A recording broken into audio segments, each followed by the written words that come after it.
Swayam Prabha. Digital India. Educated India.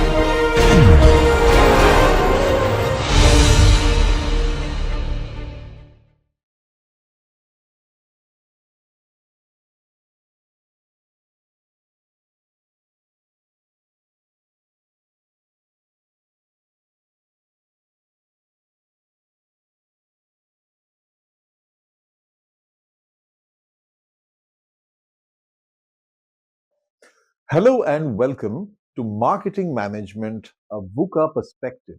We are discussing fundamentals, and I am your tour guide and your friend on this amazing journey, Siddhi Prad Bhattacharya.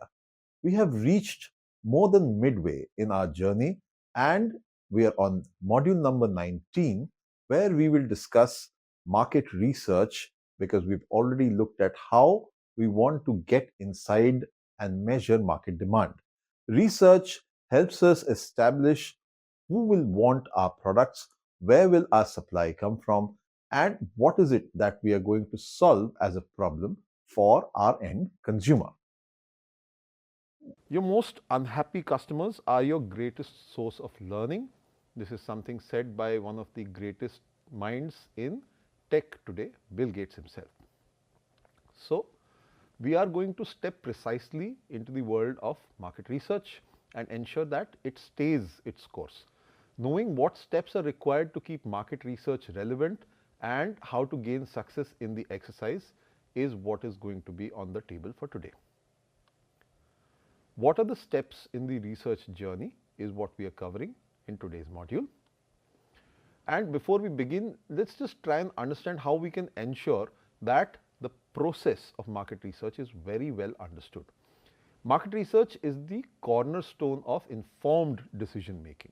You are enabling your organization to understand how the market is moving, what your customers want, and how the competitive landscape is shaping up. Its purpose is to gather actionable insights that guide how you are strategically formulating your response, what kind of products you are developing, and what your overall marketing efforts will be. A well-designed research plan will ensure how you are clear of what objectives you want to achieve and how they align with what you want to achieve for the organization business-wise. Methodology-wise, what you can select, whether it is qualitative, quantitative, mix of these, and how it will determine the approach to data collection and analysis of the entire marketing research aspects is what we'll cover. Your sampling will be required to be very, very perfect. How many people are you going to actually sample and understand what the effects are of marketing research going to be, and how you ensure that it represents the larger universe of audience members that you want to tap into, what their insights will be. And so therefore, from there, we will manage the data well, we will encompass the entire collection aspects, organizing of the data, how to go about its analysis, and we will try to ensure that we guarantee better accuracy and relevance of whatever the findings are. Finally, you will take all the findings you've collated, and through concise reporting, you will give only what is important for actions to be taken. We've discussed key drivers in the previous conversation. So, we'll take a look at how organizations work towards achieving that through market research. And with that, the entire set of stakeholders, whether internal, whether external, will have the knowledge to make data-driven decisions. It will be focused and formulated from a standpoint in data. This will also help understand what your gut feelings are, what your hypotheses will be, and the evidence to support or negate the fact, and so that your business can finally have success in the larger business context in the competitive world outside. So, with that, we step into marketing research through research classification, the first thing that we are trying to cover. Let's try and understand this in detail. Now, marketing research as a subject broadly will step into two kinds of analysis, two kinds of research, two kinds of understanding we try and gain from market. One is identifying what problems could there be, and the other is how do we go about solving these problems.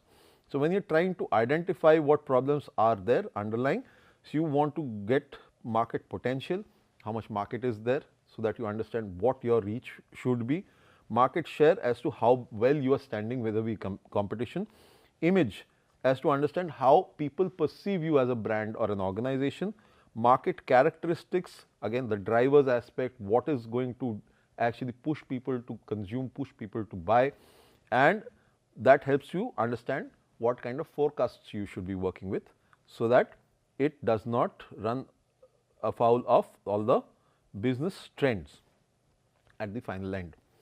When you are coming to problem solving, you are looking at which particular segments you want to tap into, who you will be designing and what you will be creating for them in terms of products and services, what kind of pricing is it that will work best for you, and how do you promote all the products and services you have got at hand, and how do you get them out there. So, the distribution aspects of it. So, this will be the two broad areas where you identify and you solve the marketing problems. That is the true purpose and classification of marketing research in a nutshell. Now, when you get into these aspects, you recognize existing or future problems which are not immediately visible. So, when you look at market potential, you look at what in-depth potential truly lies within the total addressable market and where you stand in market share, the company image, the sales analysis and forecasting which we talked of, tracking of business and economic trends which will keep shifting. These are where the VUCA factors come into play. Then diagnosis about why certain things are declining in the market, and if you are party to it, can you pivot getting out of that particular space and keep the potential with you, or you keep losing market share despite sales growth, because if the entire vertical is shrinking, then maybe it is the death knell for that particular kind of product or service. There is an example here where Kimberly-Clark identified price competition from lower priced brands as a key issue affecting a brand they were servicing, which was Scott products. So, getting to the meat of the subject is where market research really helps you. In the problem solving research, what we do is we develop solutions for identified problems. So, you segment the market according to which particular kind of target audiences that you want to reach out to, what the products will be, how you price your products, the example we discussed, the kind of promotions you will be using to reach out to them, what your distribution strategies will be, so that they are in place when you actually promote, so that people can avail of the products and services. And along with identification, how do you integrate this is often it follows problem identification research, and that price product line which was based on findings actually leads to other strategies to build confidence in that particular price and ensure that people veer towards it because of the certain benefits that particular features, maybe the brand itself, the imagery, all of those aspects. There is a very clear interdependence between the problem finding and the problem solving aspects of research. So, that interdependence is something which can often overlap also in the entire larger sense of the marketing project. Real world examples are like Apple and Kellogg's. They both leverage research to adapt and thrive. They come up with features, they come up with particular additives. Now, Kellogg's obviously is in the food and consumables, whereas Apple is obviously in the consumer durables. So, both have their own line of questioning when it comes to understanding what works best with the consumer and how they are able to provide that through technology or through the additives that they add to the food products that they come up with. Now, the whole role of marketing research is to help in decision making within the entire organizational context.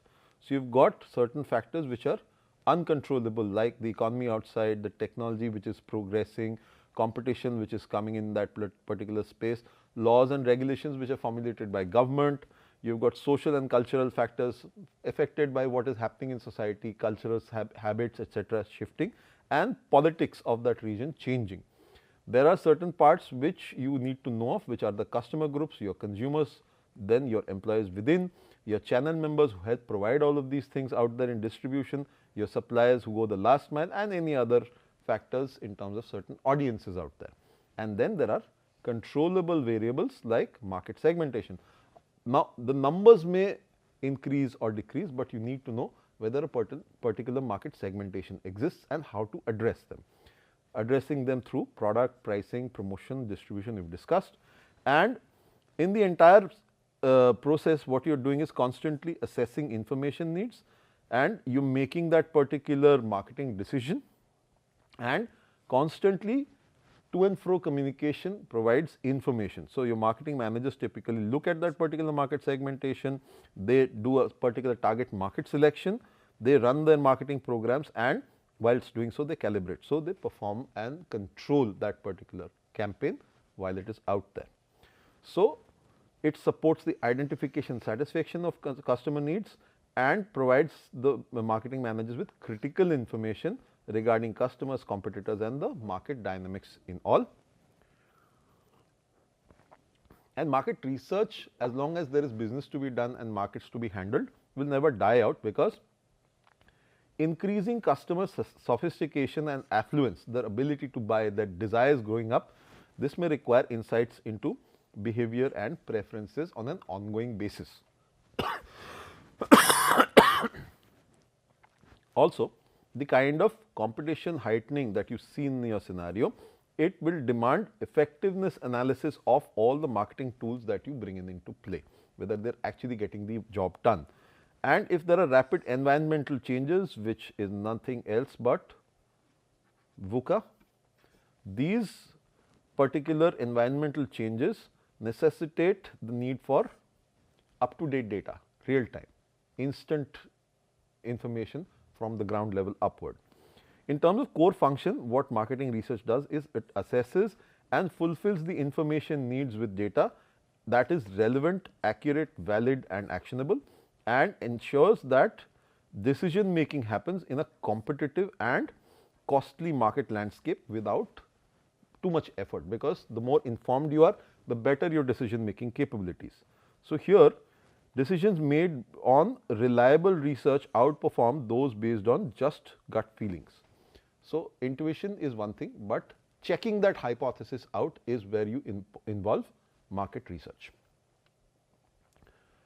Now, in the terms of research process, market research works within the larger context of the organization, where you have the internal steps for market research and you have the other factors which are affecting the entire marketing scenario from the outside. So, these form your market forces, and these can change upward, downward whenever they feel because of VUCA factors.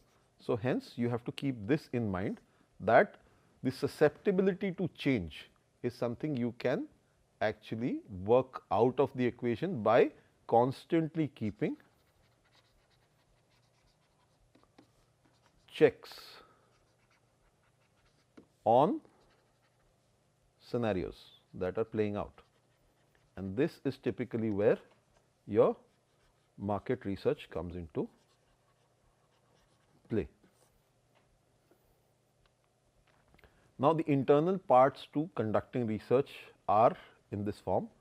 First and foremost, you define the problem. What is exactly the problem that you are trying to solve?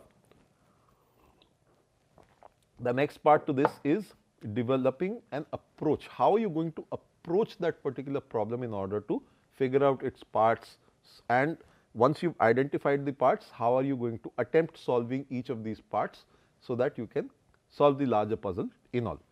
Then you have to design and create a methodology which helps you attempt that particular problem, and then obviously there is field work, collecting data, preparing and analyzing it, and finally reporting back on whatever you found. So, this is the broad set of steps that you must employ when you are going about doing your market research. In terms of understanding the research problem and approach, these two things pretty much work hand in glove, and these are the first steps we must look at as well.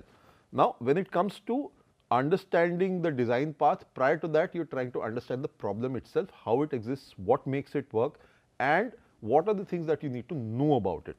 So, what are the tasks involved in this entire preparatory phase?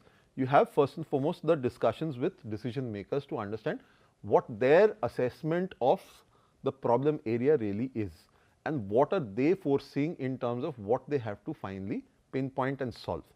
The second part is talking to experts, people who have experience in that particular space, so that they can advise you to not spread your activities in a variety of diverse areas. Just try and focus on specific areas where you can get the maximum impact through the inputs that you will gain. Then you also look at secondary data analysis, because there will be lot of compiled data which is syndicated, which is held with other organizations which do this for a living, and you can use that data to corroborate, test or form new hypotheses even. And then you can get into qualitative research, which gets you into the whys of certain things. The earlier parts will give you what, but this qualitative research will actually get you into the consumer's mind and understand the reason behind their actions and their thoughts and their deeds. It will also then give you the environmental context of the entire problem, the other factors that are affecting the entire scenario, and then you will get to understand what the management needs to take as a decision, so that they finally define what you have to go out there and research for. So, that gives you the marketing research problem. So, the management decision problem comes from that first phase we are discussing with decision makers and taking inputs from experts. That gives you the marketing research problem. The secondary data analysis and qualitative research also form as part of the entire marketing research problem itself. Then you have an approach where you are trying to find out a framework in which you will put the various kinds of investigations you are going to do to understand the various root points of that research. Then you will have your certain questions and you will be testing a certain few hypotheses. Now, the hypotheses you come up could be partially due to gut feel and assessment from experts, etc. But then you must go out there in the market and test them to see how and how deep they are. Are they actually there? Are they doing what they are being proclaimed to be doing? And what is the impact? What is the level of impact? So, you need to test that through your research, and you can get specification of the information needed.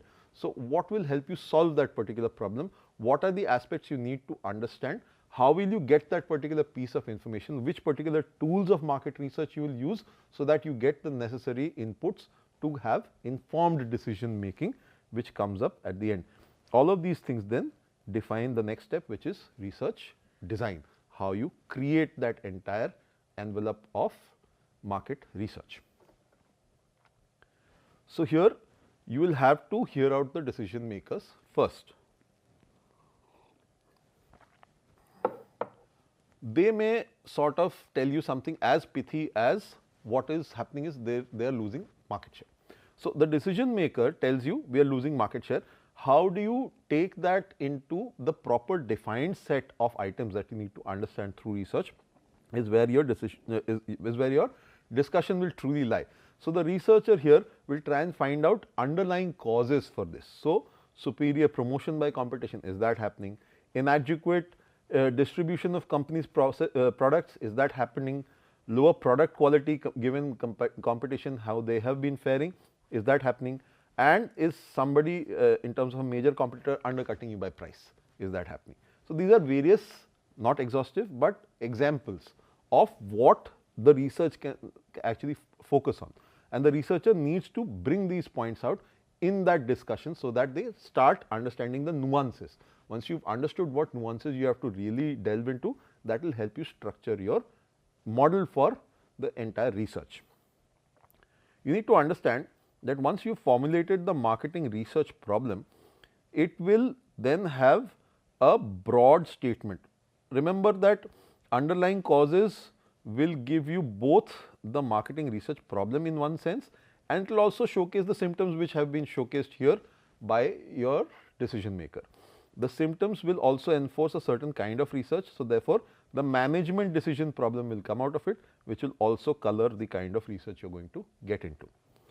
There will be a broad statement of what you are setting out to achieve, and then specific components, data points, certain ways of going about it, which will give you the specific components, which then give you the research design.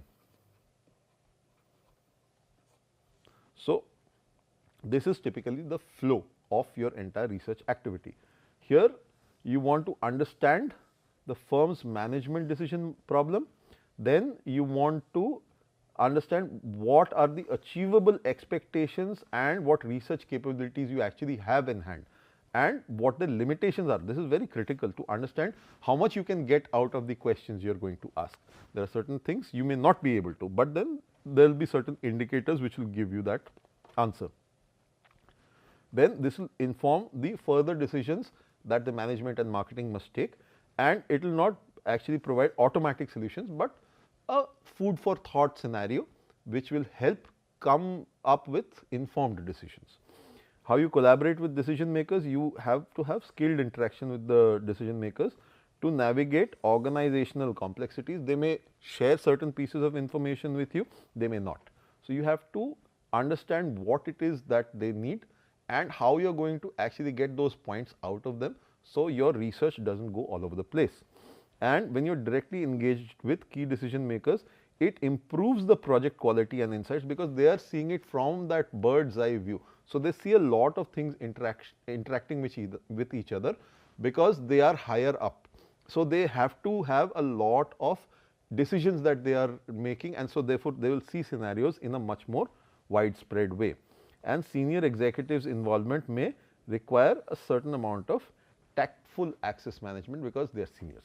So, at the end of the day, if they are seniors, you will have to be certainly wily about asking them certain things without offending them, because at times there is human calibration and ego which comes into the entire conversation, and they may completely clam up about certain aspects which they think they shouldn't be sharing with you. You should not be privy to that information. But indicators and consent that you can probe in that particular direction so that you can get real answers for them to use in terms of decision making is something that as a market researcher you must look towards. Now, when you are doing some sort of investigation, there can be errors which creep into your entire activity, and you must guard against these as well. So, for example, if your problem definition is too broad, it does not provide guidelines and it does not give you subsequent steps also. An example is improving the company's image. Now, this can be as global as it gets.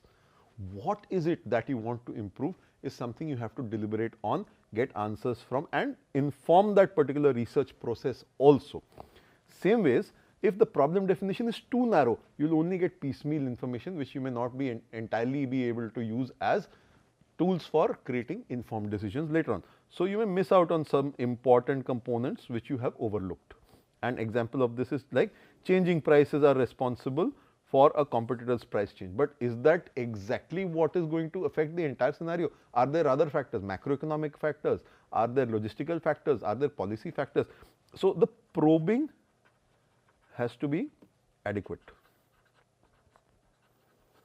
This is extremely important, and this is something that as seasoned marketing researchers you will have to get into, and you have to understand how the problem actually takes shape through an audit. So, how do you audit a problem? You get a comprehensive examination and understand what the problem's origin and nature are. Where has it started from? What is the current shape and size and the kind of impact that is creating today? You explore the problem history, find out what alternative solutions have been attempted, how successful have they been, how unsuccessful, and gain all the necessary information about these things and clarify the problem for both researchers as well as the decision makers.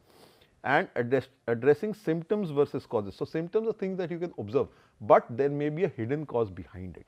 So, how do you get to the hidden cause is all what market research is about. So, therefore, the decision makers may often focus on what they can observe in terms of symptoms like declining sales or declining profits, but the effective research goes beyond symptoms to uncover the root causes. So, root cause analysis is what you need to do. So, find out what competition is up to, how pricing is affecting, how distribution works, etc. And only by addressing causes can you actually find out solutions. The symptoms is what you can observe, but the causes are the root of the problem. So, solutions will come only once you have addressed what the root of the problem is, and therefore, you will be effectively able to resolve the issue. Now, difficult to understand, but just try and get an understanding of how problem definition actually shifts. So, let us say the firm says they are a manufacturer of orange drinks. The symptoms they can see is that the consumers say the sugar content is too high in their product. Now, based on symptoms, what problem definition could be? Determine whether the consumer prefers alternative levels of sugar content. Sugar content is too high. Do you want lesser sugar? That is the question which naturally comes to mind. But if you look at underlying causes, what has caused that particular thought process in the consumer's mind? It is actually color. That is what is driving the perception. Why color? Color of the drink is a dark shade of orange. It is not the exact orange shade, but a very darker version of that, and it gives the perception. Again, consumer also reacts not to maybe facts, but more to perception, and therefore they feel that this product is too sugary. Can that be resolved? Can you improve the product so it is brighter orange and feels more natural? Now, manufacturer of machine tools, if the organization were and the symptoms they are saying is that customers complain prices are too high. So, determine the price elasticity of the demand, and this basically econometric modeling playing out. But here actually it could be the channel management which is the problem. So, distributors do not have adequate product knowledge, so they are not able to push that particular product well in front of people. Offtakes are not happening, and so therefore benefits not being conveyed to customers could be the true actual cause of it, which can be therefore solved by training. So, you need to find the problem to be able to come up with the solution. So, this is what typically the end result of marketing research should push towards.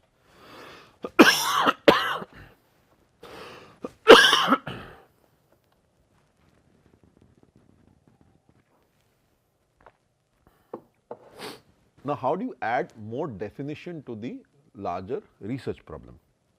First and foremost, you always have to start with the why. Why are you going about doing certain things? So, purpose is at the underlying core. Once you have defined what the purpose is to get that particular activity going, you define the barriers around it, you define its periphery, marketing research problem gets defined, and you do not provide conclusive solutions right there.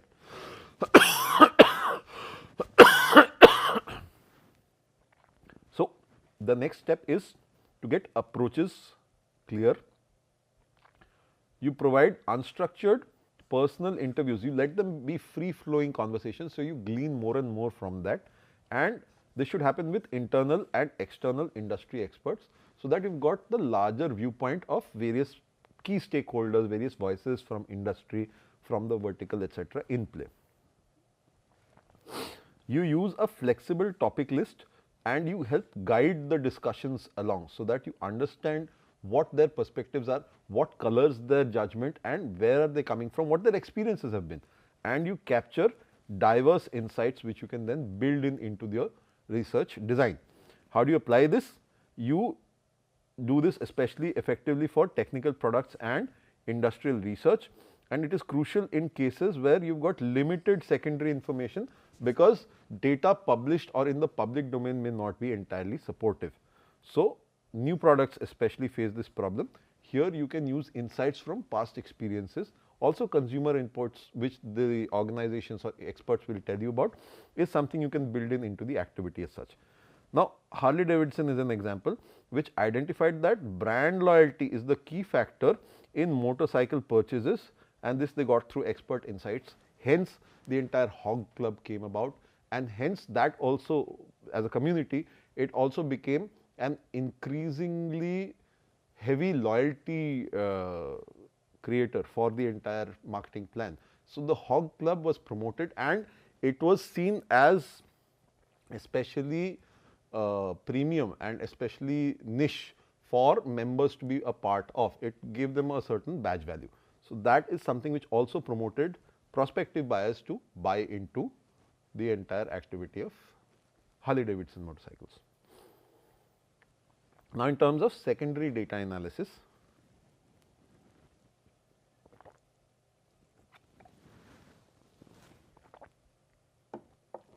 secondary data analysis typically is when you are taking syndicated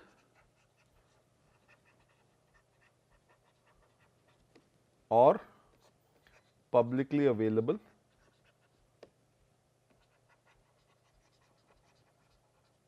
data and using it to chalk up a hypothesis or define more contours of your research or define a direction in which you should be probing.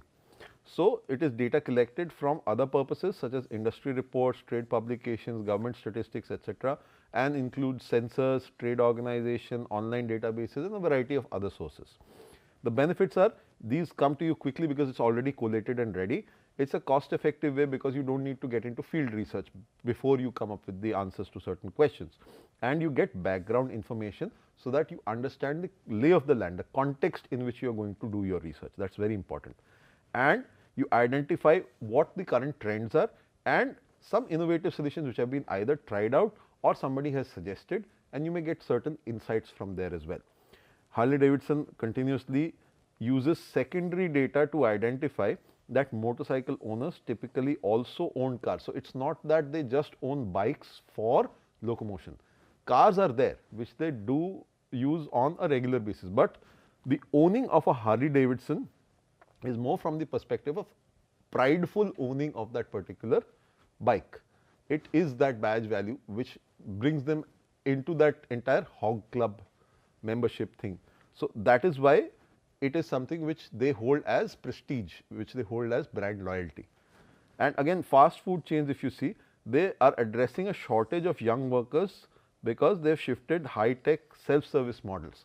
So, these are interconnected factors, and these are factors which are shown by industry trends. Certain tasks which are menial and can be taken up by advancements in technology are shifting jobs away from individuals who were earlier on addressing those particular needs. So, where you can decide what takes precedence, which comes before. You should always precede primary data collection by secondary, because you get the contextual insights, you get the framework, you get the lay of the land, you understand what is going on in a broad sense, and then you are able to identify what to probe, what your hypotheses will be, sharpen them if required, who you will be testing with, and how will you go about doing that entire testing in the research process, defining your research design process. There are techniques which help you do your research. There is qualitative, lovingly called quali research for short. Here, this is exploratory research. So, you tend to get into the meat of the sandwich, you understand the details of that particular system, that particular environment, the consumer's mindset, what insights have worked for them, and therefore, you understand problems and what the underlying causal factors are. So, RCA, root cause analysis. Again, methods for this: focus groups, you get certain set of people and you have group discussions, and you put in product use or their perceptions about a brand or product and what have you, and get them to throw in their comments. You moderate and you listen and record their points which they come up with in that discussion. Word association, you throw certain words into the group and you get first response test with stimulus words. So, this typically works when you are using brand imagery as a particular end result that you want to derive. So, you try and build associations with consumers on what particular words they associate with a certain brand. You do it in an exploratory way. So, you build associations from word, and this is psychologically tested also. So, it helps define a certain chain. Memory and decision making inside a consumer, or for that matter any human's mind, is also something which happens through neural linkages.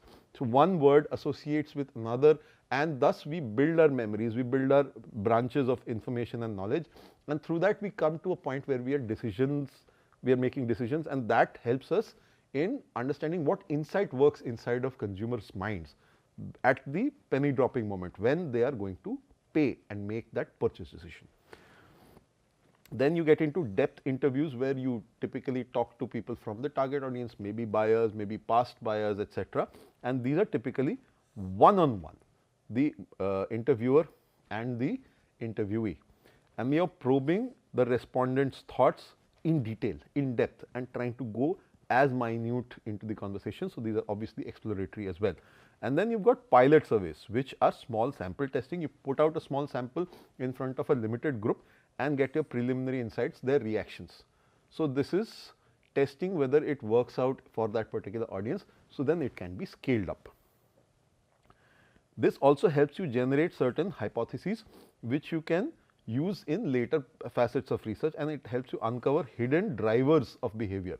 And so, therefore, you can check in terms of precedence which particular driver is the one that consumers are veering towards the most and in what particular order. So, then you can use those features when you are communicating the marketing efforts, and you can talk about certain features which will work better with certain audiences. Qualitative gives you the why, the next part will give you the how many of it. So, Harley again revealed motorcycles were used mainly for recreation in the US, not as a regular means of transport, and brand loyalty's role therefore, which was ingrained within it.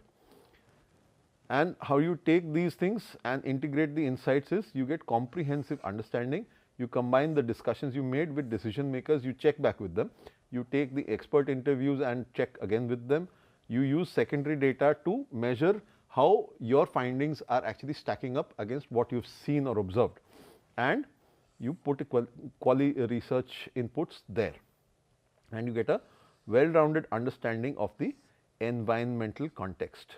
You get a clear problem definition, and this has diverse reliable insights because you have checked with the final last mile consumer as well. Here you get the direction of future research, and you ensure alignment with organizational goals, because your goals must meet whatever you are trying to figure out in research. And then you get into the research design aspect of things, where you have got a framework or blueprint that you are creating for conducting market research, and here your details of procedures for obtaining the necessary information to identify or solve marketing problems are detailed out. You ensure that the data you are collecting is relevant, useful, and to the best of your ability complete. These processes can be iterative. So, we have seen quali leading into problem definition, which can lead into further research, and there will be feedback loops also in the meanwhile. You keep checking back with your decision makers, etc., to know that what they are seeking to find and what you are aiming to actually observe and figure out are both marrying into each other. Then that helps you craft better research design and get the earlier steps also covered. Now, with this you are able to build upon the problem definition and what approach you are going to take further, and lays the foundation for effective research execution. You are not likely to misstep after you have done this properly. And with secondary and syndicated data, you are using existing data to gain further insights and quali research, which are exploratory techniques like focus groups and interviews. Then you get into the others, which are more numbers based. So, these could be quantitative, or is lovingly called quanti research, where you actually test out a variety of things. How many people are responding, what are the responses, are they, and if there is something which is open ended, what you can do in quanti research is rate or vote, so that you get numbers which you can put into a measurable direction. Here something called a Likert scale is used. If you have ever responded to surveys, you will know how the Likert scale works. It typically is a 1 to 5 or 1 to 7 rating system. You can also have stars which you can put for certain aspects of how you like it, how many stars you are giving it, and there are other ways where there is a median position and you can go in two opposite directions, from strongly agree to strongly disagree, and at the middle is the neutral position. So, the same Likert scale works in this way as well. So, you have got various ways to use numbers and you can actually measure responses very numerically. Yes, this will require you to collect data from more people. So, this is primary data and which is gotten through questionnaires or even at times through observational studies. You sit and you just observe your audience and how they are going and you make notes. And whatever hypotheses you have come up in your previous understanding, you test your hypotheses during this experimental research using controlled experiments. So, you have a control and a test audience, you put them to different stimuli. The control gets the usual, the test gets the new thing that you want to actually sample, where you are testing your hypothesis and you compare the responses between the two. Now, here what you can do is you can measure and scale the entire set of research operations and you can develop how you can metricize the entire thing and you can quantify the attitudes or behaviors, how many people in the entire sample set are actually responding in a certain way. And you can design and pre-test the data collection tools that you have already designed and are probably going to implement further in your marketing activities. And you can refine your questionnaires and observation forms going further from here. Your sampling process also gets defined here, how you can define the sample size and the selection criteria for who within the target audience fits into that particular sample audience size. And this gives you a preliminary plan for data analysis, because once you have collected your sample data, then you can put your analytical methods and interpret results in a certain way. It will also give you algorithms for future assessment, because this is currently with a sample size. You can implement it across your entire organization through tools like CRM, customer relationship management tools. We have discussed Salesforce in the previous examples. So, CRM tools actually helps you implement your research, but at a mass scale across your organizational needs, whether it is with current resident consumers or whether it is with prospects. So, both aspects of it can be managed through the CRM example.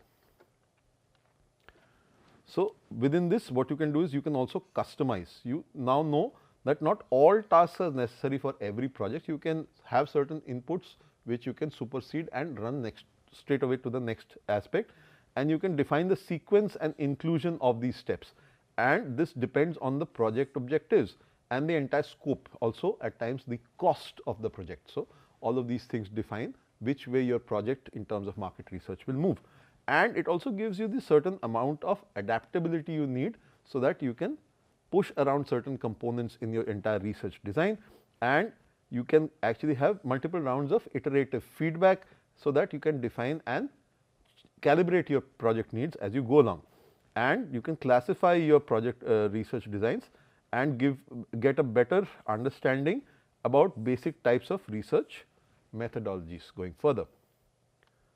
Now, when it comes to research design, you can get into exploratory research design, which is more quali in nature, or conclusive research design, which is more quanti in nature. So, I will just put it there. This is quali, this is quanti. Within quanti also you will see there is descriptive research, where you have got cross sectional research, which tests one versus the other audience, and you have got longitudinal design, which goes deeper into that particular subject matter.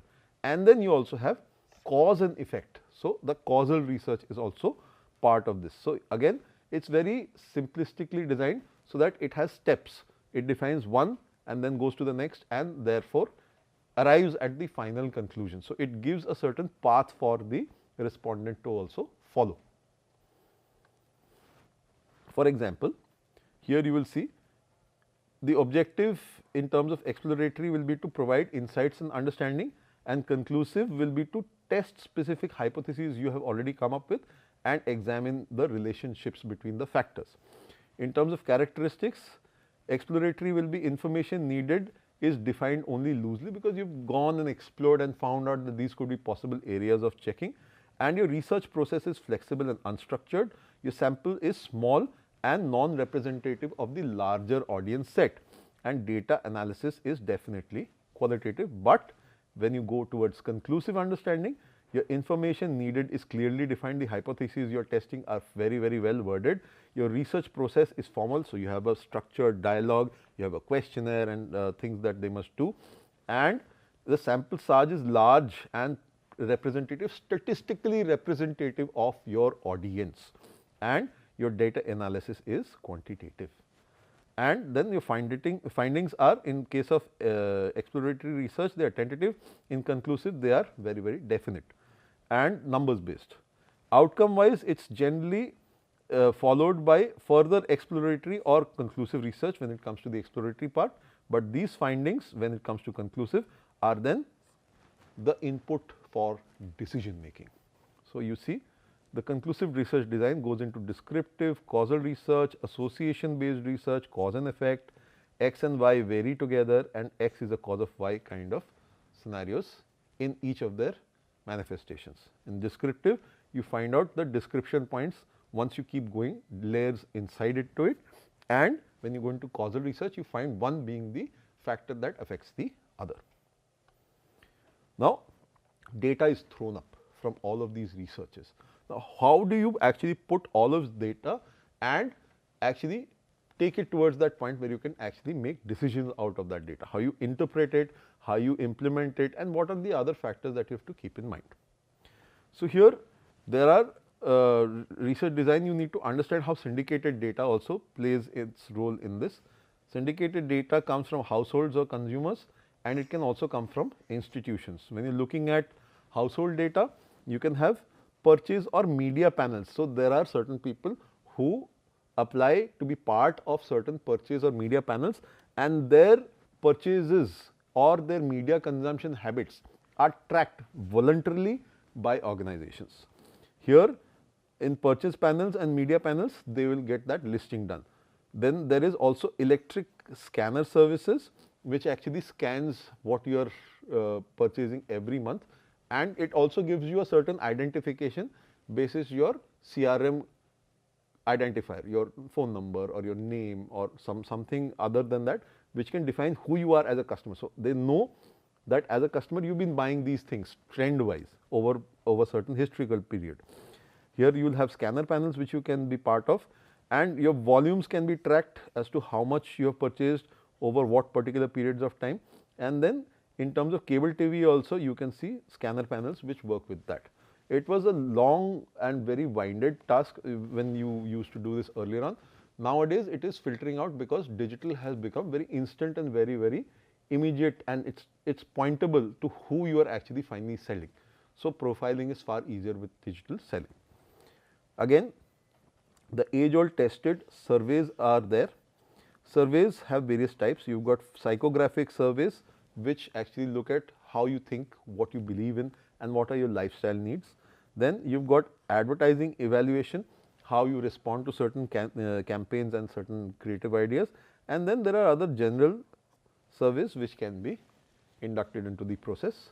When you are looking at institutional data which is syndicated, you can get audit services which give you understanding of how retailers are working and how wholesalers are working, and what are the processes that they are missing out on or what they are doing better, to understand how they can be implemented across the organization needs. And when it comes to industry, you can look at clipping services, you can look at direct inquiries, and you can use corporate reports from which you will get a lot of data points to consider within your decision making framework. Now, combining all of these data points, you will want for your organization to create something called single source data. So, this is your master data from which you will be able to dip in and access whatever insights that you need, and obviously this data keeps getting refreshed over time, but that single source is your master data set. Yes, you may add certain aspects to it, but it becomes your proprietary information within the organization and against competition as well. So, it combines data from various sources and gives comprehensive insights across integrated consumer and marketing variables. So, it takes into consideration how people are and how the market itself is. So, you take both angles and put data points from there, and you get a correlated sort of assessment of the data available to you. Here you track marketing and advertising and purchase. All the steps you look at, what activities have been done in terms of campaigns, what advertising has been pushed out, and how has it led or not led to purchase. Furthermore, when you've got your understanding of the audiences, it will link the demographics, the psychographics, the media consumption habits, and the shopping patterns and behaviors of this particular audience. You will utilize surveys, you will use panels subscription based, you will use electronic scanners to look at the CRM linkages, and you will use overlays of pricing and promotions happening at that point in time to track the effect or probable root cause analysis of what affected a certain purchase and what is the historical understanding, married with the kind of audience member that you are looking at. In terms of key features, it integrates household data, your media use and your purchases, and marketing data, which is typically sales, pricing, advertising, to make a comprehensive understanding. And it ensures that accurate sales records come in through in-home scanners, which are there and placed. So I bought it at the store, I've got it home, I've scanned it again, so that you can correlate between the two how it has worked out. And in-store personnel, because they have already made the first tracking of that data inside the store. Some examples: information resources tracks 70,000 households for insights into consumer dynamics. Nielsen, one of the largest market research firms, it combines census data, it takes out surveys, and also tracks purchase data for creating audience segments. Starbucks, an organization, they had a VIA coffee, which was crushed blend of coffee, which you could take home and create an exact same brew like what was available inside the store from their beans. So they used single source data to inform their entire product launch process. So they actually took a lot of consumer input, market understanding, and put all of that in when they were launching the VIA product. So all of these aspects have helped organizations also take up that understanding and build it in where market decisions are being taken. Again, there are lots of resources available for secondary data, and these are accessible to marketers. They should be known, and they should be something which should also be part of the memory and the access of marketers.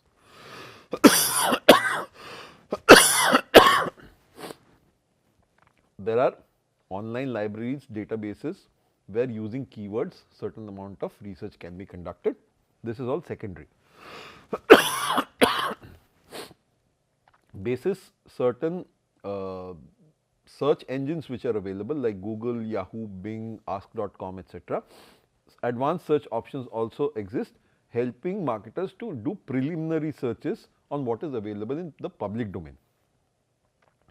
In terms of financial information, there are sites like Google Finance, Yahoo Finance, Bloomberg, CNN Money. They provide trading symbols for detailed company data and give you an understanding and insight into the health of what the organization is doing currently. You've got vertical search engines also.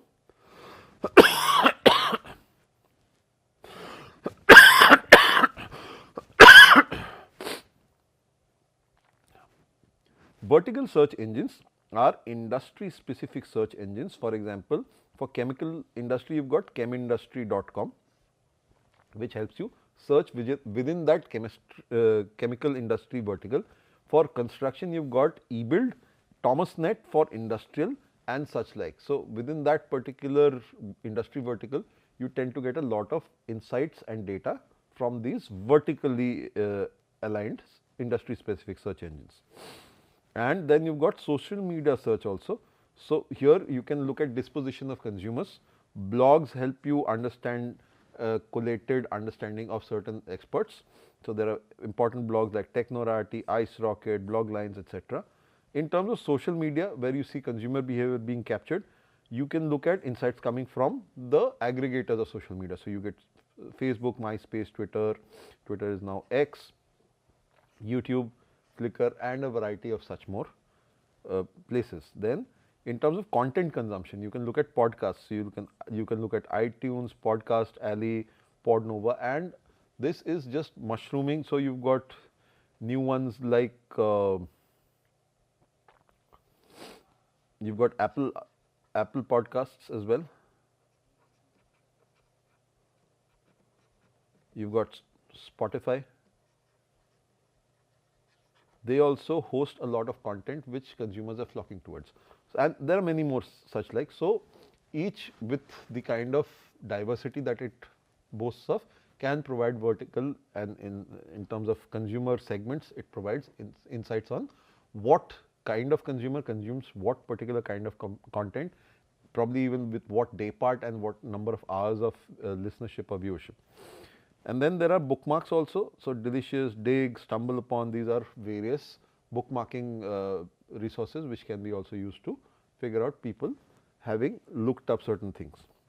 Then obviously marketing research reports, these are very structured.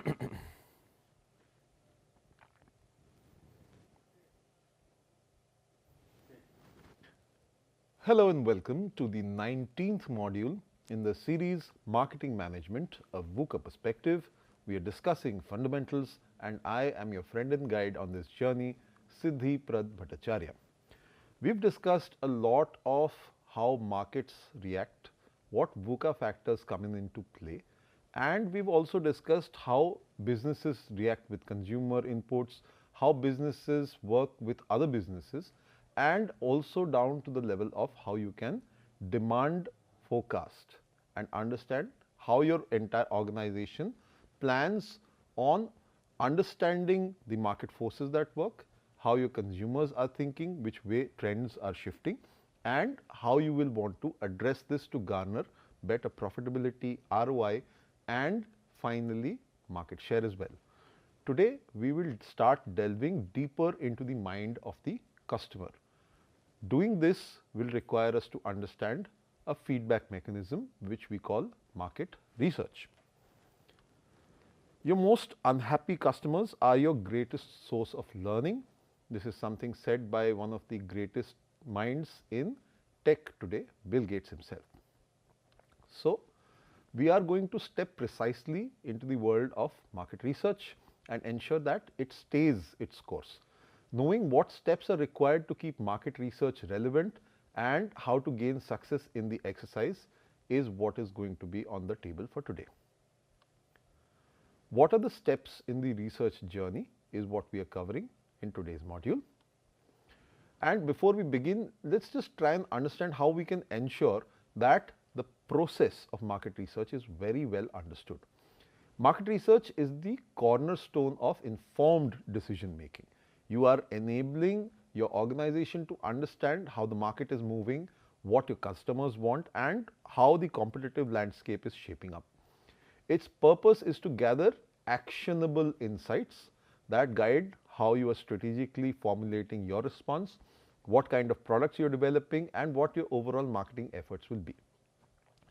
A well-designed research plan will ensure how you are clear of what objectives you want to achieve and how they align with what you want to achieve for the organization business-wise. Methodology-wise, what you can select, whether it is qualitative, quantitative, mix of these, and how it will determine the approach to data collection and analysis of the entire marketing research aspects is what we'll cover.